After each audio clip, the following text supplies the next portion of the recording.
Hey, everybody. Welcome to the Tesla Life, episode 30 for November 29th, 2017. My name is Russell Frost. I am lucky enough to host this show, but luckily for you, it's not just me, because that would be awful. It's, in fact, two good friends, two amazing Tesla experts. Let's introduce them, because we actually have a lot of news to cover this week. As Mark was saying before the show, we could do like a 3-hour show today. We're not going to do a 3-hour show. Don't panic. Just 2.5 hours. Yes, 2.5 hours. Yeah. No, we're going to do 60 minutes, and that's it. We're going to mow through this and give us something to talk about next week. So the man in the red sweatshirt, I'm not even sure what it is. It looks like a hockey thing. What a surprise. Mr. Mark Coughlin. Hello, everybody. And did you say it was episode 30? Did that actually come out of your mouth? Number 30? Yeah. Didn't I say 30? You did. I'm just reiterating that for the crowd to know. It's number 30. 30 episodes. We've done this 21 times already. Man, unbelievable. I know. Welcome to the show, everybody. Got a ton of stuff. So who's next on the introduction list? Well, the guy down there with the semi-blank expression, he's upset about Nashville sports teams or something. So now that we've lost Tennessee, let me introduce my good friend, Mr. Tony Schaefer. Yeah, only the crazy Predator fans. Everyone else is fine as far as I'm concerned. But yeah, so we have 2 weeks worth of news. It might go 2 hours, but if you play the podcast at double speed, you can slide right in under 60 minutes. There you go. I love it when, don't play it at double speed. I can't even imagine what my voice is like.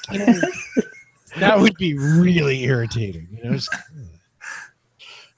Well, I get to lead off this week, and I don't always get to do that on this show, so I'm kind of happy about it. The first thing I want to talk about is no, not that story, though. Well, maybe not. Tesla, well, as Mr. Patrick Connor pointed out during our live during the Tesla Semi reveal, the Model 3 design studio has been open to some non-employees. And according to Inside EVs, there's a 4-week delivery time. Wow. That's it. 4 weeks. So some people are going to have their car in about 3.5 weeks or 3.25 weeks now. I mean, that's amazing. That's amazing. And I am hoping that this is a good sign for Tesla, that we've kind of gotten past these bottlenecks and that they're producing Model 3s and getting them out to people. And also, I'm really excited about getting Model 3s in the hands of people who haven't signed NDAs. Yes, exactly. Yeah, nothing like having a friend-DA stop you from telling you what's really going on. I can't wait till somebody strips one of these things down in their driveway to like the frame. Okay. I'm hoping someone's going to do it. Right. Oh, that someone's going to be doing that. I'm hoping iFixit chooses to branch out from phones and goes to cars. Wouldn't that be great? Oh, yeah. Yeah. I mean, because I love their takedowns. Yeah. So I mean, there's not really a lot else to talk about other than we don't know how many people.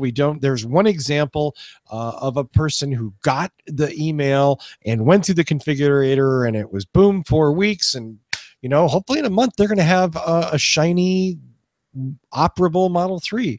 And cheers to them for that. And cheers to Inside EVs for reporting this. Well, it might be 4 weeks only because he happened to order one that was sitting in the parking structure that we talked about a couple weeks ago. Yes. No doubt, yes. Right? You had to go. Yeah, I had to. Yeah. Here's the configurator. It's a picture of a dozen cars. Which one? Do you want one of these? Because we've got them. Do you want one of these? You can go pick it up this afternoon if you do. Or you could just see them that they go to press on the red one and the mouse jumps to the black one. Yes. That would be like a classic. That's just that's exactly subliminal. Just pushing a person to go to the right spot. What's available? Yes. You don't want air conditioning. No. Don't want that. Don't want that. Don't want that. Choose your color now. Ooh, I like red. You picked black. I like red. You picked black. I had one of those with the doctor. I got a robocall to confirm the appointment, and I pressed the number, and it was like, "You have canceled your appointment." I'm like, "No, no, I pressed the 5, not 3." You've picked red with the most expensive battery pack and the custom wheels. Right. No, I didn't want that. The Elon signature wheels. There you go. There you go. Show up at the following address to collect your car. Well, and the other little bit of news that's attached to this, because this came from our friend Patrick Connor, who it comes on the show from time to time, and we love Patrick. Patrick got his first referral. Woo! Yeah. How many more does he need to get a Roadster? 54. That would be 54. Oh, but he's almost there. He's on his closer. way. Every journey of 1,000 miles starts with one step. Yeah. So, you know what? Cheers to Patrick. I hope he gets 54 more. I hope he gets a free Roadster. Maybe I'll get to ride in it when he comes down to Comic-Con next year. Oh, wait. He won't get it next year. You know what I'm saying? I shouldn't have gone there, should I? That's a 2020 vehicle. Yeah. Yeah. Yeah. And also to be pointed out, that is Elon time as well. Mm-hmm. Is that? Yeah. 2020 is Elon time. Now, are you saying that's a 2020 vehicle, as in that production delivery date looked feasible in hindsight? Exactly. In hindsight, this looks like it would all work. Absolutely. Well, Mark, I think you've got the next story. Well, it kind of dovetails into yours as well. And basically, there's now on the screen, by the way. Are you putting that up on the screen? I'll be happy to. How's Very that? good. Very good. The configurator is now, of course, available for non-Tesla employees. You get an email indicating that you can now go into it, and then you pop into a few screens where you can now go through the different options that you can select. It's very similar to what was leaked before, with a few different cosmetic changes, but it's been freshened up a little bit, not much.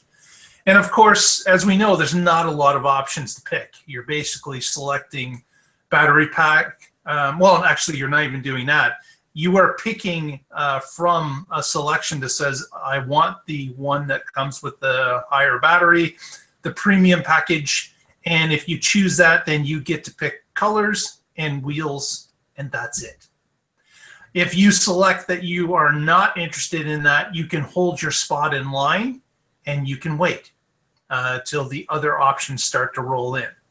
So really, it's a very simple thing to be done. We do have a link up on the site that you can go through and see it actually, the different screens up close. And there's even people that have posted some videos of them going through and selecting. I don't know how exciting that video could possibly be because of the number of screens involved here. But if you are after that type of excitement, it does exist. Now, did you skip step 2? Step 2 being? So there's the first production screen. Yep. And then there's the step 1, which is colors and wheels. And then step 2 is the autopilot screen. I didn't hear you even mention the autopilot. Very good. Yep. The autopilot is there to select, as well as there's the autopilot, and then there's, of course, the complete self-driving, which is the extra 3,000. So yeah, you could tack those on and submit that as well. Although, I guess it's everyone's choice, but man, selecting the fully autonomous selection for that extra 3,000, it doesn't exist. It doesn't exist in the current S's and X's that people have paid for. I don't know if I'd be putting my money down hoping it shows up at some point with the Model 3 in any particular time frame. But it does exist. It will be a little bit more expensive if you wait, but maybe you can do something with that $3,000. Right. Well, but let's not sell it short. It's not $3,000. The fine No. print says it requires the enhanced autopilot, which is It's $5,000. $5,000. So it's Correct. $8,000 if you want the full self-driving capability. Exactly. So it's that's out of my price range. I would not be picking up those items. But man, it's everyone's choice. I just don't know when the full autonomous will be available. There's no date on that yet, and we'll have to see as time goes along as to what kind of time frames are going to be involved here. Nobody knows. Has anybody noticed? Has there been? It's like if you choose enhanced autopilot or full self drive, is the delivery time change? I don't know. I do not believe they do. I don't believe they do. Okay. I haven't seen it reported either. I was just curious. That's because really that those features are software updated, because the hardware is in all the cars. Doesn't matter what you order, that hardware, those sensors, those cameras are all in every car. Now they're just software turn-on abilities, either at purchase or after purchase. Okay. So I wouldn't think it would slow anything down because the hardware's already there. It's there with all cars. Yeah.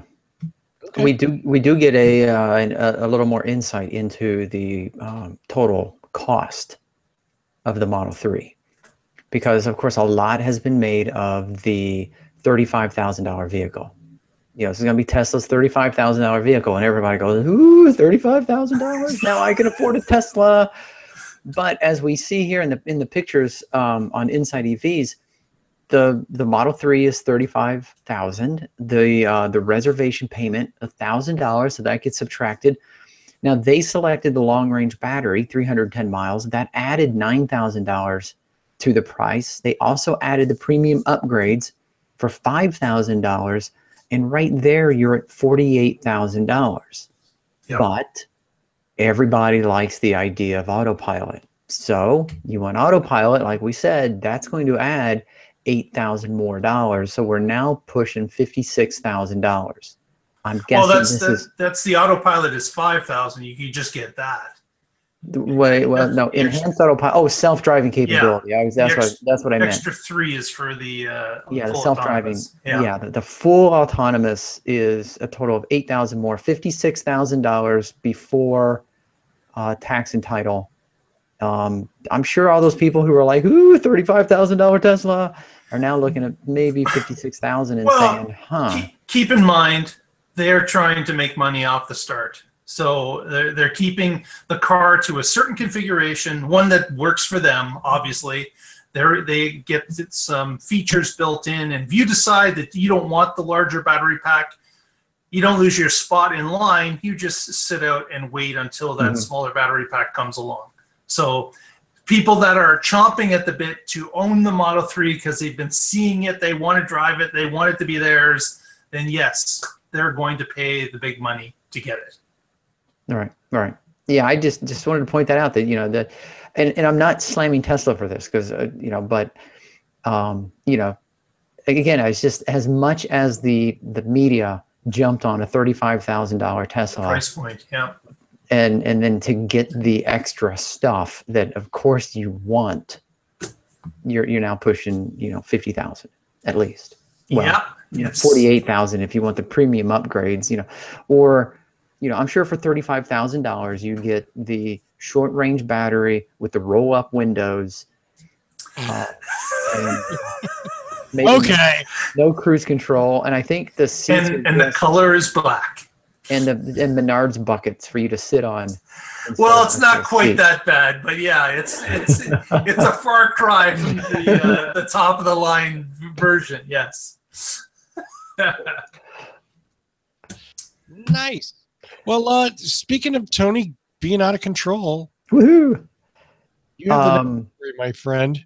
Do I? Which one is that? Tony. Financial Times. Yeah, I was really hoping Patrick was going to be on the show because via email he totally debunked this whole thing. And now we don't have the whole article because Financial Times posted an article online this week claiming that the new Tesla truck would need the amount of energy comparable to 4,000 homes in order to recharge the truck just once.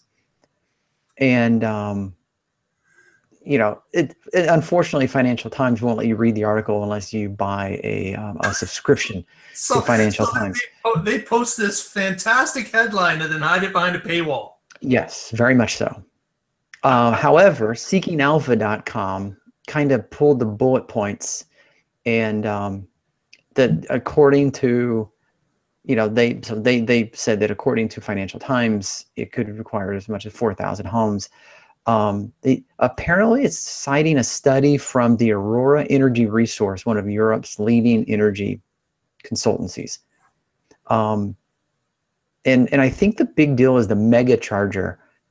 It claims it can charge it in as little as 30 minutes with total 1,600 kilowatts or 3,000 to 4,000 average homes with energy 10 times as powerful as Tesla's current network.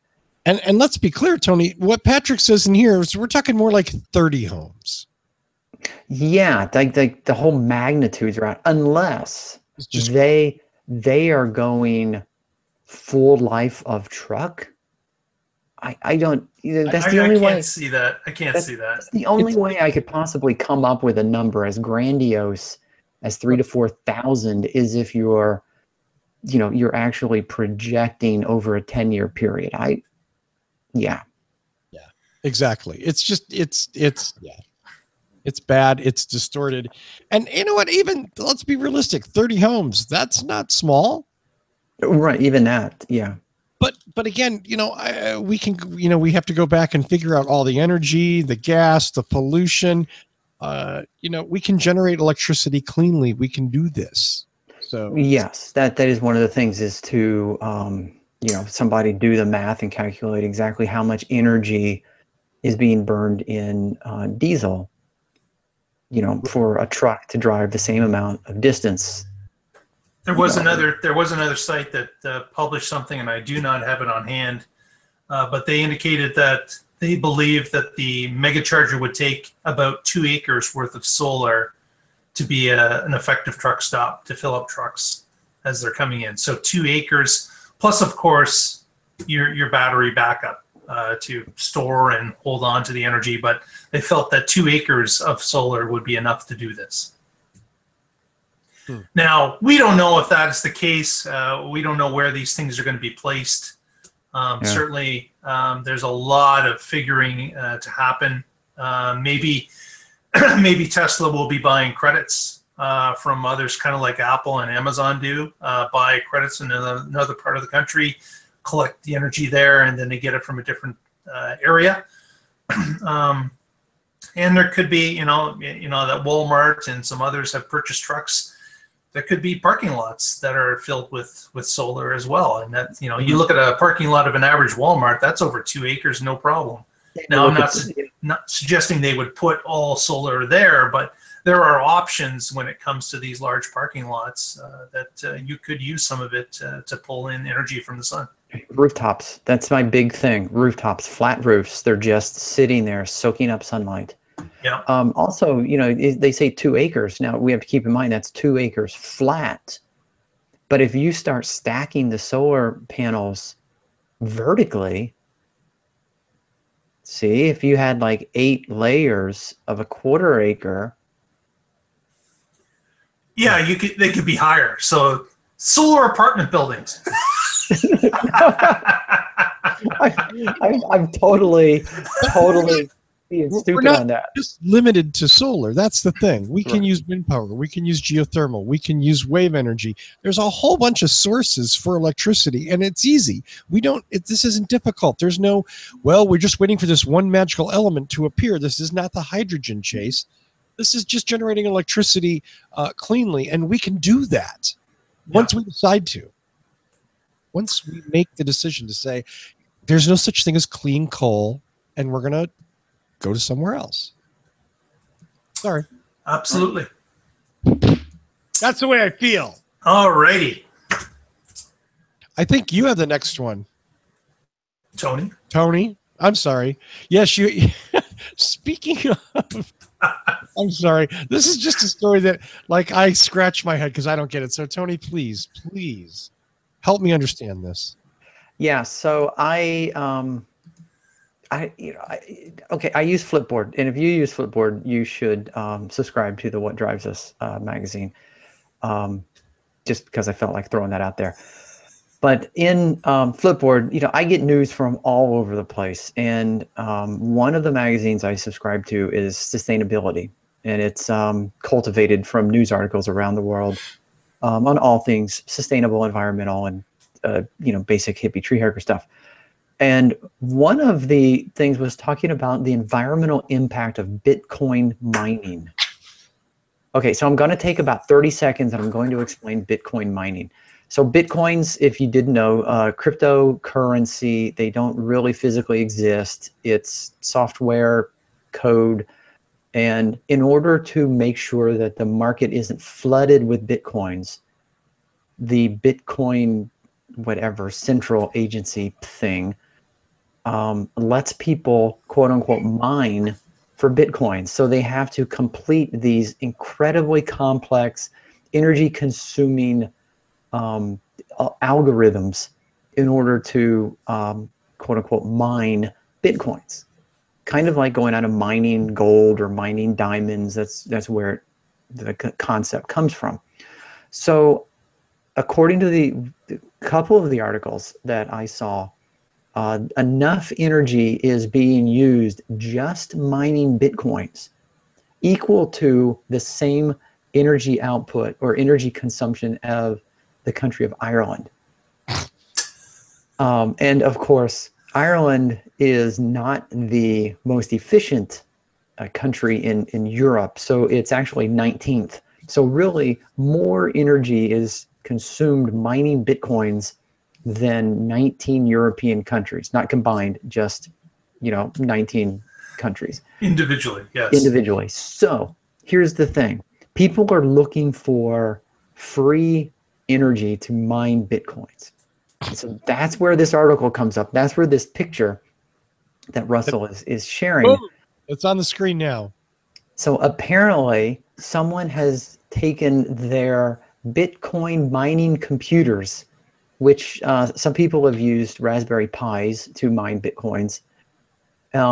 They took them to, they threw it in their Tesla, took it to a supercharger, plugged their car into the supercharger, tapped into the car's outlets, and they're using the supercharger to power their Bitcoin mining.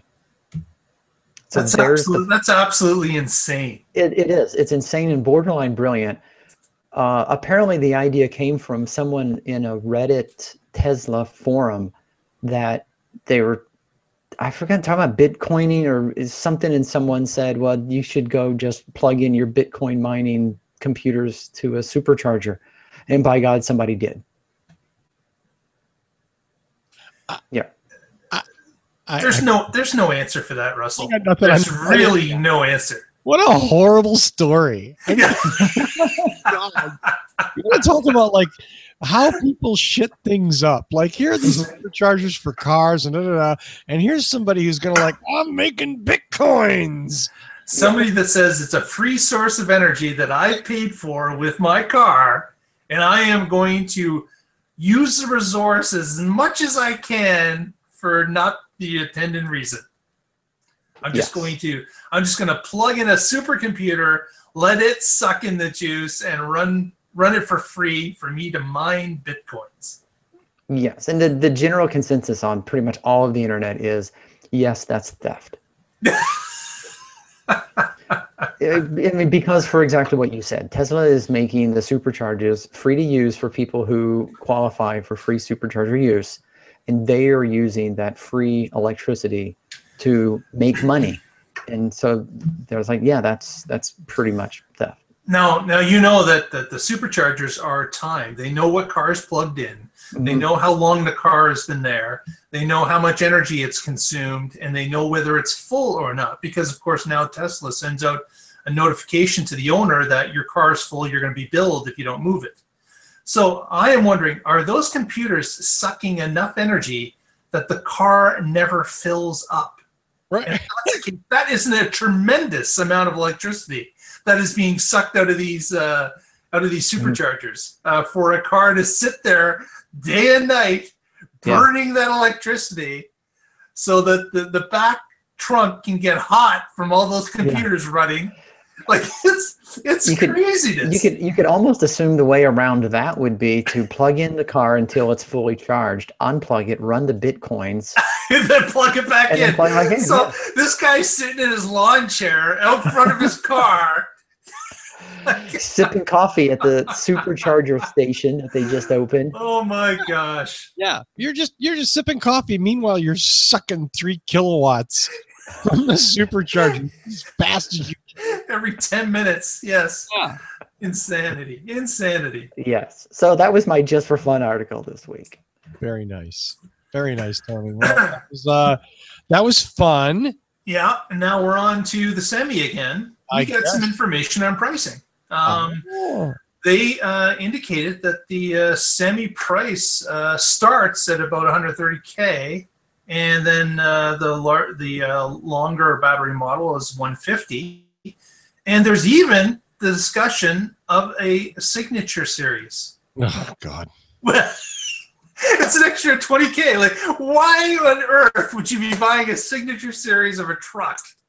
I don't know why. Wow. Yeah. But hey, I guess they're saying people want it. People will pay for it. Why don't we offer it? And I can't blame them there one bit. Absolutely. If people want it.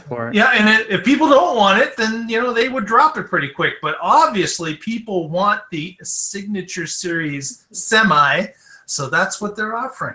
So signature founders. Now, what I wanted to bring up, and this is completely thought up from me, so this could be insane. We'll find out. But I wanted to ask the panelists.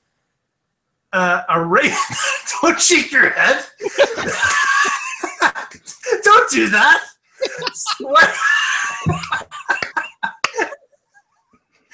I don't even know. I can see the video too. I don't need you shaking your head, saying no, not me. Pardon me, Mr. Coughlin, please. Where were you going with that, Mark? What I was going with was that the typical cost of a regular diesel semi is in the hundreds of thousands anyways. It's $120,000, $110,000. How on earth can a Tesla truck that is estimated to have 1,000 gigawatts or 1,000 megawatts of power, 1.21 gigawatts. How on earth can they get close to that price of a diesel truck? And the thought that came to my head is maybe the prices they're quoting, and this is my thought, maybe it's just for the truck and you got to lease the batteries. Because they kept talking at the unveil event that it was a per mile charge. Right. That it was 20% cheaper than on a per mile charge. And then these prices come out that are fairly close to a regular truck.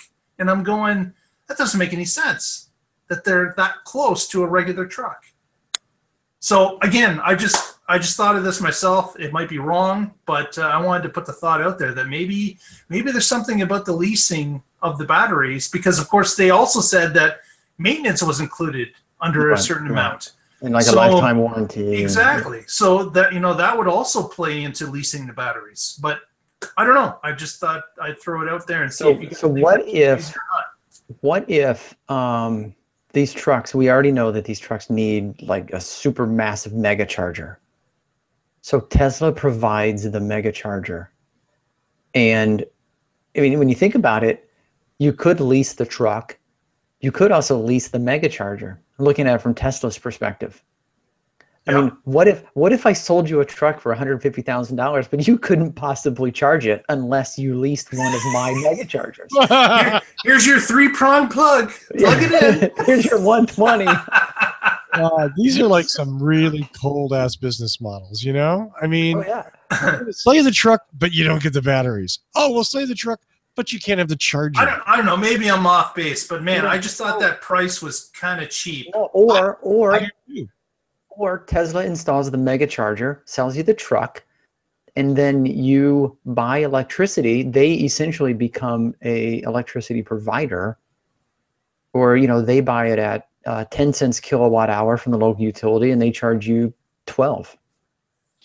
It's for some reason I'm thinking back, and maybe I have to go back and watch that show, but it really sounded as though the selling mechanism for these vehicles was a cost per mile guarantee. Yeah, that's all they talked about. Right. Similar to what Tesla does with Solar City, you know, where they guarantee you a certain rate. It's lower than what it is. And then Tesla / Solar City rakes the difference. So you're not buying solar panels. You're basically agreeing to buy electricity at a certain price. I'm not really sure how these numbers play into it. And until we have to follow up and ask them. There is one other possibility. Yes, there's the possibility that Tesla's really come through with a breakthrough with the batteries themselves or with the manufacturing speed of them. And they've been able to push down the price per kilowatt based on the manufacture of these batteries at the Gigafactory beyond what we thought that they were capable of doing. So when we hear that, you know, batteries are being charged at like $145, you know, per megawatt, and then they're gradually going to get down to about $100. Maybe they've already gone by that. Maybe they're already sitting below 100. Maybe that they have been able to ramp it up faster than we expected. But I don't know if that's possible to keep under wraps for any period of time. But that is another possibility as to why. Because we also heard that at that same SEMI event, the Tesla Roadster was rolled out. And didn't it show up with a 200 kilowatt pack?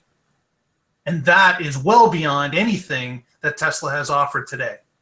And it's also struck me funny is that car is a little bit smaller than the Model S. Obviously, it's a Roadster. It's a little smaller package.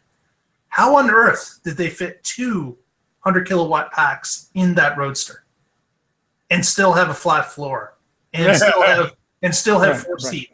Or are they doing what a lot of technology companies do and predicting the future and simply saying, according to Moore's law and generation improvements, this is what's going to happen. And that could be the case as well, because the car is away. It's 2020 before the car shows up. I do like the idea, though, that you know, like you posited that perhaps they've gotten the price of battery technology down. They're just not telling everybody. The industry standard is $145 kilowatt hour, and Tesla's sort of like wink, wink, okay, wink, wink. That's what it is. That's what it is. Yeah. However, I do think they would have to explain to the shareholders where the extra profits are coming from. Eventually, yeah. Okay. Yeah. So, a couple of ideas. If you out there, the viewers, if you know or think you know as to why these things are, please send us a note. Let us know through our Facebook page. Which is the Tesla Life #1, or certainly through our Twitter feed at the Tesla Life. We'd love to hear what you think and what you believe is happening with these instances. Great to hear from you. Which of the possibilities might be the one? Exactly. Yeah, I don't know. I think that's a good question. I suspect this is predictive marketing. Oh yeah, we can do that in 3 years when we need to do that. We hope. We hope. Yeah. Everything working out perfectly, we will be able to do this. Right. Yeah. This is gonna all work out in the end, kids. Hey, and don't worry, we're gonna skip a lot of design process. We're gonna skip the testing, the production setups, and the beta sites. But don't worry, we'll be ramped up to 5,000 a week in no time. Glad you mentioned that, Tony. It's something I forgot about. The Tesla Semi's first customer will be Tesla itself. Yeah. Tesla's getting the trucks. They'll be running between Fremont and the Gigafactory, hauling product and materials back and forth. So they're going to be their first customer. I got to say, that is pretty cool to have an electric truck delivering electric vehicles. Yep. Or batteries, I guess, right? Or parts. Yeah, parts. You're right. So, Mark, what is this? What is that? Well, as you can see from the mountains behind the car, this is obviously Canada. The Great White North. The Great White North with the Great White Model 3 in the foreground. Yep. First Model 3 spotted in Canada. Absolutely it is. There's a picture. Well, video evidence or picture evidence. There's been a couple of spots, but nothing to prove it like this one. I just, can anyone tell me what that 87 is? This driver is a fan of NASCAR. Yeah. Okay, so besides driver's favorite number, I mean, I see that and it intrigues me. But yeah, well, that number is associated with the pre-production cars. So we've seen these cars with those numbers previously before the production models started to show up. So it's some sort of a test number or for them to know exactly what the car is, but there are stickers on the back of the window that indicate that as well. So they have been seen before, and it was slated that they were pre-production cars. Wow. Okay. Well, there you go. Hey, cheers to our friend in Canada. Just so you know where that was. Where was that, Russell? I don't know. That was Squamish, British Columbia. I'm sorry. Squamish. Squamish. In British Columbia. In British Columbia. Mm-hmm. And it's about halfway between Vancouver and Whistler, where the Olympics were held, on the Sea to Sky Highway. It's right here in Squamish. Oh, look at Tony. Tony's got. Look at that. That's like barely Canada. Does that even count? I am sure all those millions of people that live in Vancouver are quite happy with your comment, Tony. Okay, let's put this in perspective. Okay, so there's Squamish, there's Canada. I mean, it's kind of hard to be impressed by that. It's not about geographical penetration, Tony. It's the fact that there's an actual Tesla Model 3 in Canada. All right, go to the north. So Tony's just basically saying the guy got lost and crossed the border by mistake. I think so. He said go to Vancouver, and they meant Vancouver, Washington, and he went to Vancouver, Canada. I know. Yep. Losing viewers all over the place. A little bit of geography. That was nice. I think Mark's got the next little dare I say leak to discuss. Exactly. Well, just as we were sitting around during the middle of the week, all of a sudden out comes the Model 3 manual. Apparently, an owner of a Model 3 who wants to remain anonymous had asked for some sort of manual from technical support, and they just forwarded him the whole manual. And I guess he released it to somebody else who's put it on a few drives now, and now it's available to anybody that wants to grab it. So it's interesting. There's been a number of people now have been poring over this manual and discovering little bits of information. I'll give you an example of that would be about the towing capacity. We had heard from others that that the car was not going to have a towing ability from some people that were looking over actual models. And the manual indicates that the rear-wheel drive does not have towing capability, but it kind of mentions that the all-wheel drive may. So at least there is hope for people that do want the ability to tow, that the all-wheel drive could possibly have the option of adding some sort of a tow hook to the car. But the rear-wheel drive definitely indicates that it is not available in the rear-wheel drive only. So I found this rather fascinating. The scroll buttons on the steering wheel. Exactly, yeah. So there are multiple use scrollers that, depending on the operation that you're performing, will do different tasks. And one of those tasks, as Tony has probably seen here, is the telescoping steering wheel. So if you spin the knob up or down, it will telescope the steering wheel out or back into the car, depending on which way you're spinning it. Mm-hmm. So very cool. And apparently that also works once you switch out of that mode and go to maybe the side view mirrors, you're now spinning the knobs, and it is raising and lowering and tilting in and out the side mirrors. So those spinning knobs will perform a number of different tasks based on the software piece that you're in. And as we know with all Teslas, they do have the ability to add this stuff as you move forward. And those new features can show up and utilize those same inputs. That is the smartest, best possible thing you can do. I've often it drives me crazy how you have multiple buttons and they're dedicated to one task and they only work on one screen. And yeah, and in this case, if you have the stereo and you roll up, it turns out the one on the left, you're changing the volume up and down.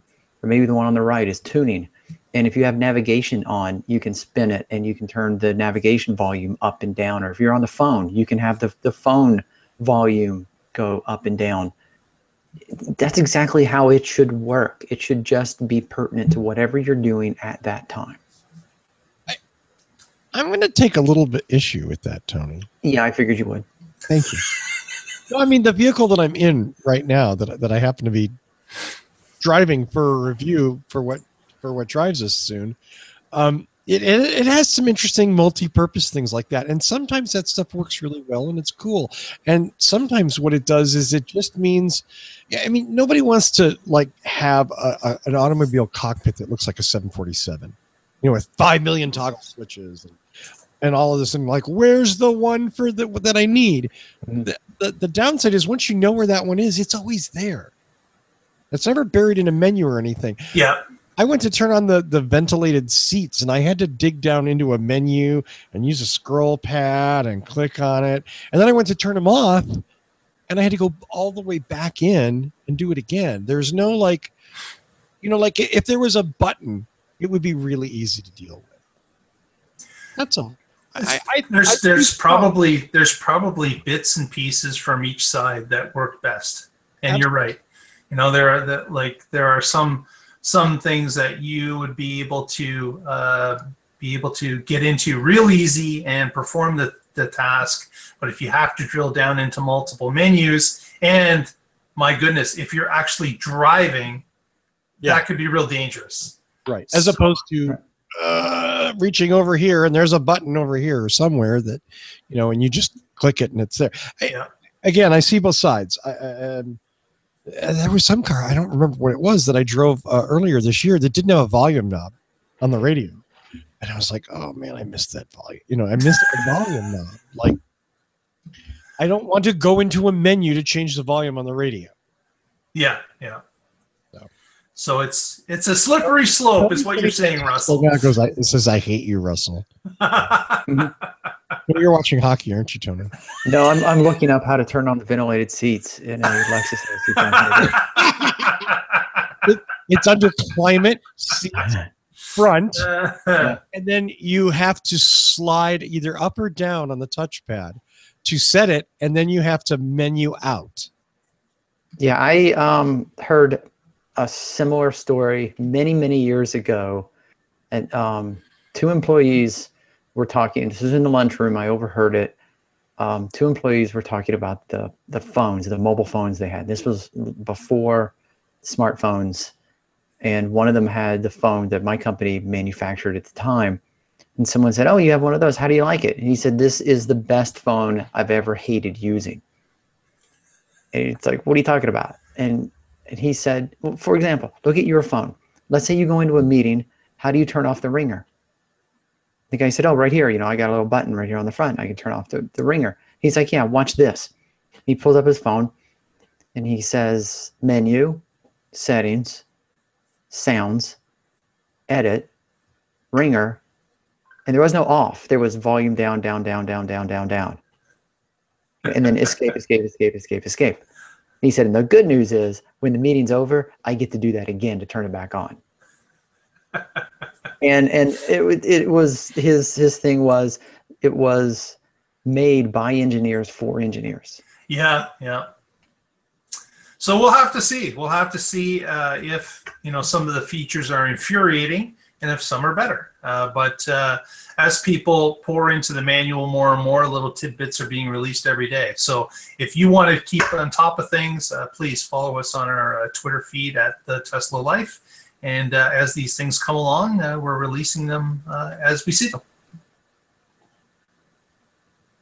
Yep. There you go. Well, Okay. I think now that I've gotten my computer to stop making annoying noises. What you doing? Oh, Mark, I think you have something about a new place to look at Teslas. Yes, and I was wondering if Tony has seen anything new in the neighborhood. Well, I was car shopping the other day, and I just, because, when I think buy a new car, where do I go? Of course, Michigan Avenue Of in course. downtown Chicago. Right. Yeah. Yeah. So on the Magnificent Mile, Tesla has opened up a new gallery. And, I believe we've got pictures from the inside, so I'm not quite sure if it's open, but it will be open fairly soon if it's not open right now. So I don't know that for a fact, but they are opening or have just opened a new showroom on Michigan Avenue at 900 Michigan Avenue, I believe the number is. Yeah, it's on the pretty much the extreme north side of Michigan Avenue, the Magnificent Mile, very far north away from the Chicago River. Okay.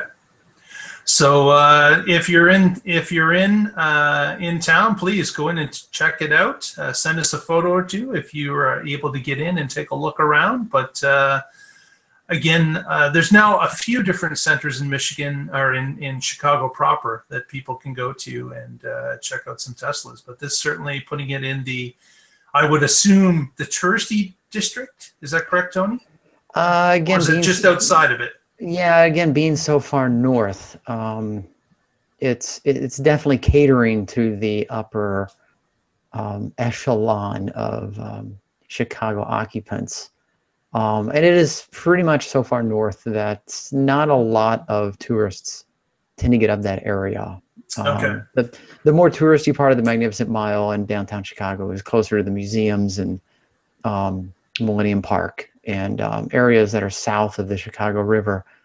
But yeah, I mean, there's definitely some foot traffic up by this. So would you I just know of the John Hancock Tower. Is it beyond that? Yes. And you give me a second and I could certainly, So, and when they say the Magnificent Mile, this might be just outside a mile for sure. Then yeah, it might be more the than a mile. Magnificent 10 miles. Write that down. Oh, I know where that is. Yeah. So let me do a screen share here, and I'll kind of show you. It's kind of a ways. I mean, it's walkable depending on what you consider walkable. But so here's the 900 shops that are up.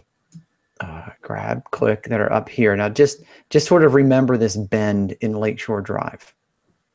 So I'm going to zoom out, and then down here is the Chicago Theater, the Chris Kindle Market, Millennium Park, Maggie Daley Park, the Art Institute, and I lost it. There's a Rookery building. Oh no. Here, Tony, let me. Union Station is over here. So I mean, we're talking. There's definitely some distance. But the John Hancock Tower would be up above the river, correct?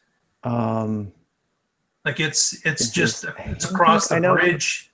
I think it's like I come over here, and here's Willis Tower. Well, that's Willis Tower. I mean, the John Hancock Center. Yeah, the John Hancock on the Magnificent Mile. Yeah, let's see. Is it? Yep. I've walked to it. I forgot exactly. It's on Michigan Avenue. Yeah, I mean, we're not talking about. Yeah, I mean, from the bridge, but whatever. It's. Yep. Yeah. Anyways, if you're in the Chicago area, check it out. It's now open or about to be. It's around here somewhere. For God's sakes, go visit. Yes.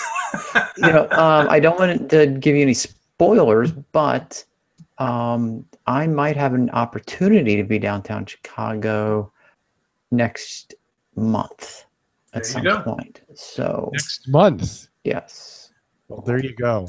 it's not on the list of. So yeah, so at 900 we have Gucci, something called Jeweler. That's very generic.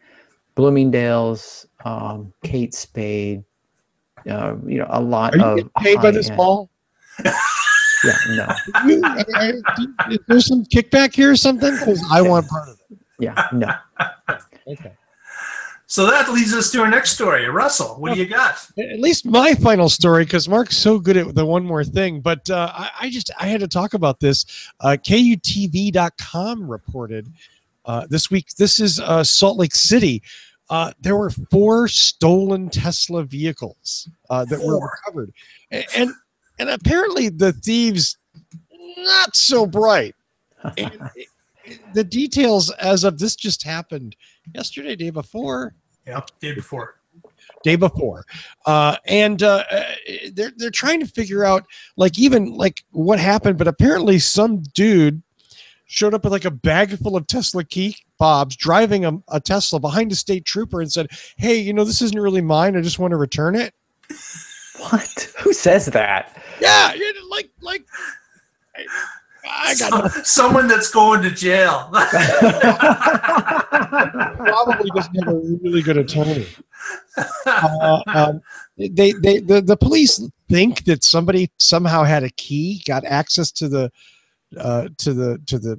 store, and then this is what happened: is that at least one person, probably 2 people. Let's see. Police later arrest Zachary Hallman and Earlene Parker. They were both driving another Tesla. But the funny thing is, one of the other car, how they caught this other thief, not the guy who turned himself in, ran out of power. Oops. Rookie move. Didn't bother to charge it up or anything. Just ran What I love, Russell, was that in the story that one of the guys said to the police officer, "Well, Mr. Tesla gave me the car." Yeah. Like it was a family-run business. Right. And then, the guy's name happened to be Tesla, and he's the one that gave me the car.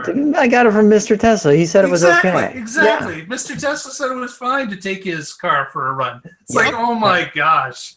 Of course Some he people did. that's just completely out to lunch about what's going on and what they're involved with. I can find it right now. But didn't one of the guys say that he was at the store, some commotion happened, and everyone left, so he just thought he just decided to take a car. He just said, "Well, if there's nobody here, so I might as well." They just won't take the mind. car." I'm just taking the car. They left, so I took the car. Oh my God! It's like unbelievable. Like 3 people who probably shouldn't have driver's licenses. 3 They might people that not. shouldn't be breathing. Like, it's just horrible. Like, the amount of thought that went into that was just unbelievable. Oh my goodness. I mean, it would be respectable if someone stole 4 Teslas and were eventually apprehended.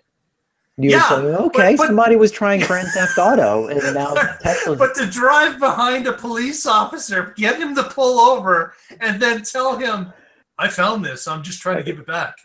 It's crazy. And Russell, just so I am not predictable, I do have one more thing. Just out of the back, I've got one more thing, and I'll just share this quickly here on screen. And this particular Tesla was spotted, and it's a new high VIN number. And you can tell in the actual Twitter feed, it's a little bit fuzzy when we blow it up here. But the number now, the new high number in VIN numbers is 1131. So we've broken over the 1100 barrier with actual photographic proof that it exists. So hopefully things will start to ramp up even faster, and we'll be able to post those as we receive them and see them. Wow. Awesome. I still want to know what happened to between 700 and 900. There's like a couple hundred Teslas that are unaccounted for. Model 3s. I'd like to know They're bound to turn up at some point. Probably in Salt Lake City. I'm sure that. Yeah, I'm sure that somewhere someone's trying to return them. Yeah, exactly. Mr. Tesla gave these to me. Is that a problem? That's right. Yeah, he gave them to me. She's paying back a debt. Exactly. Well, there could be nothing wrong with that. Well, let's do some shout outs and go home, gentlemen. Tony, you want to start? Yeah, well, of course, I want to give a shout out to everybody in the chat room. I'm going to try to run down the list. Of course, JT and Lee are in there. David has been very prolific with the chats, and then some guy named Tony who's in there too, but he doesn't talk much. So I just want to say thanks to you guys, and thanks to everybody listening live, whether you're in the chat room or not.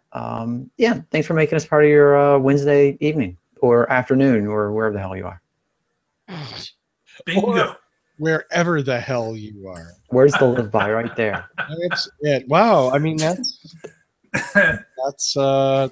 touching, Tony.